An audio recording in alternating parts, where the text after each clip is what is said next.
আমার মৃত্যু আমার জন্য দুঃখের নয়, আমার মৃত্যু আমার জন্য চিন্তার নয়, বরঞ্চ আনন্দের।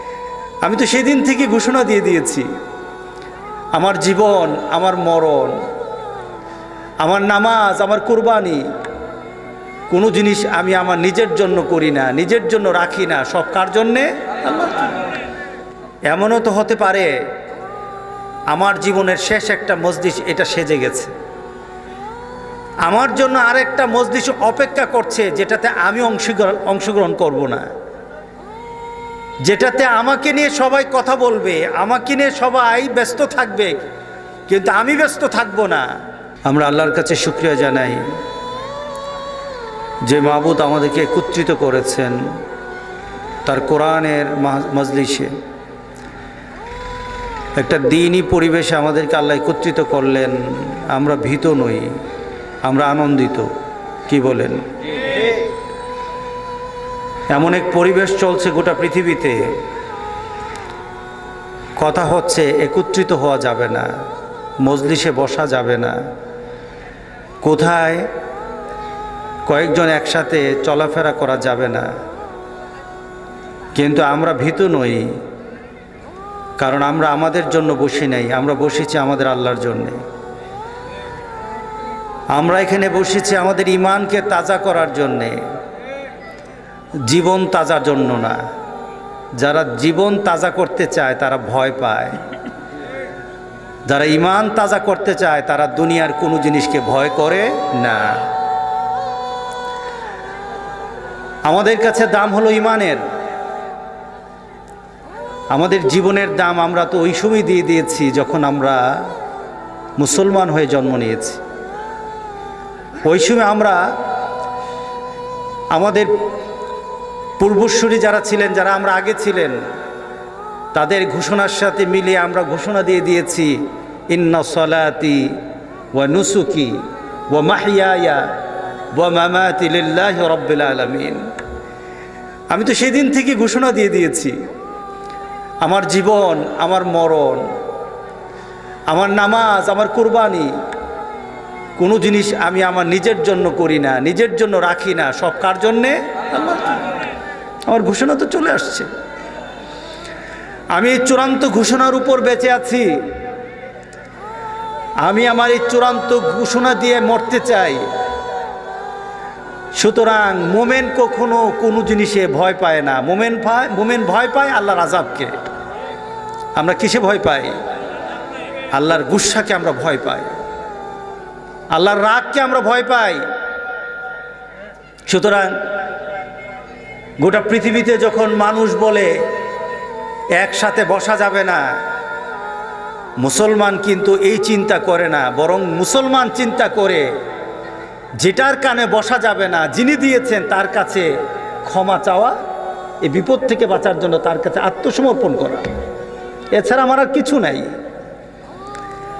বাঁচার আর কোনো তরিকা নাই, বাঁচার আর আমাদের কোনো সুযোগ নাই। একটাই সুযোগ, আল্লাহর কাছে বলে দেওয়া, ঘোষণা দেওয়া, মাবুদ ভুল করে থাকলে মাফ করে দাও।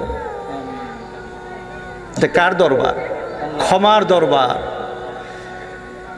এটা হলো ক্ষমার দরবার, যেই দরবারে মানুষ চাইতেই থাকবে, মানুষ চাইতেই থাকবে, সেখান থেকে কেউ ফিরে আসবে না। ওইটা আমার মাবুদের দরবার। আমরা আজকে এখানে বসে গোটা পৃথিবীর মানুষের জন্য দোয়া করব।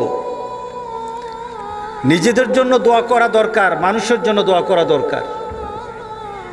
শুধু মুসলমান নয়, গোটা পৃথিবীর মানুষ, গোটা পৃথিবীর মানুষের জন্য মুসলমানরা দোয়া করে আল্লাহ যেন এই বিপদ থেকে আমাদের সবাইকে রেহাই দেন। আমিন বলি। আমরা ভীত নই, আমরা আনন্দিত যে একটা কোরআনের মজলিসে বসতে পেরেছি। এমনও তো হতে পারে আমার জীবনের শেষ একটা মজলিস এটা সেজে গেছে, আমার জন্য আরেকটা মজলিস অপেক্ষা করছে, যেটাতে আমি অংশগ্রহণ করব না, যেটাতে আমাকে নিয়ে সবাই কথা বলবে, আমাকে নিয়ে সবাই ব্যস্ত থাকবে, কিন্তু আমি ব্যস্ত থাকব না। এমন একটা পরিবেশ তো হয়ে যেতে পারে, হতে পারে না? সুতরাং আমরা প্রস্তুত।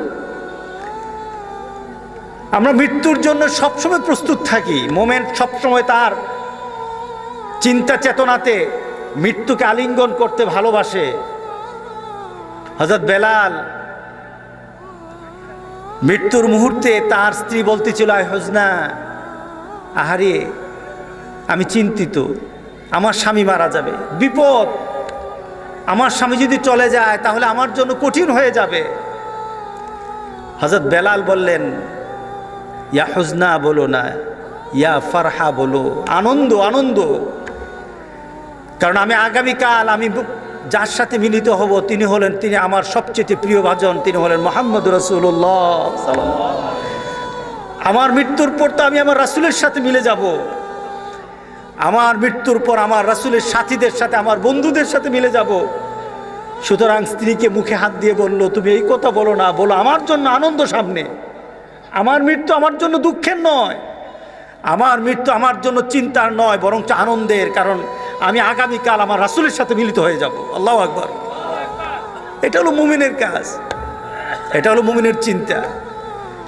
মুমিন জীবনকে ধারণ করে যে জীবন আখিরাতের জন্য উপযুক্ত, আল্লাহ সন্তুষ্টির জীবন মুমিন পছন্দ করে।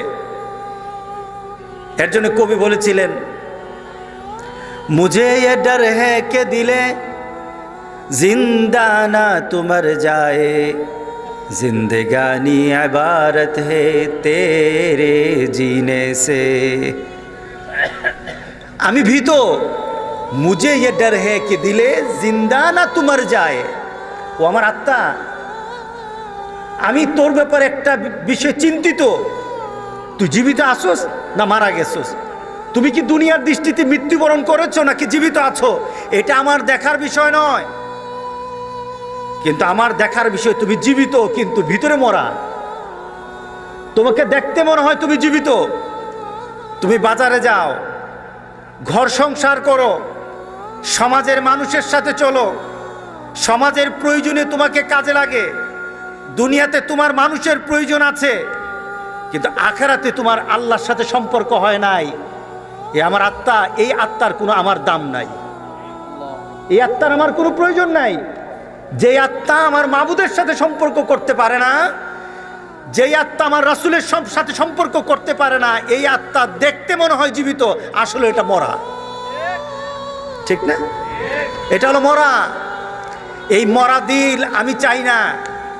আমি বেঁচে থেকেও আমার দিল যখন মরে যাবে, আল্লাহ রাসূলের সাথে যার সম্পর্ক নাই, বেঁচে থেকেও তারা মরা। কথা ঠিক আছে কিনা বলেন? সুতরাং যারা দিনের পথে নাই, দেখতে মনে হয় জীবিত, আসলে তারা মরা। যারা আল্লাহ রাসূলের কথায় চলে না, তাদেরকে দেখতে মনে হয় জীবিত, আসলে তারা মরা। যারা আল্লাহ রাসূলের নীতিতে চলে না, দেখতে মনে হয় জীবিত, আসলে তারা জীবিত না, এরা হলো মরা।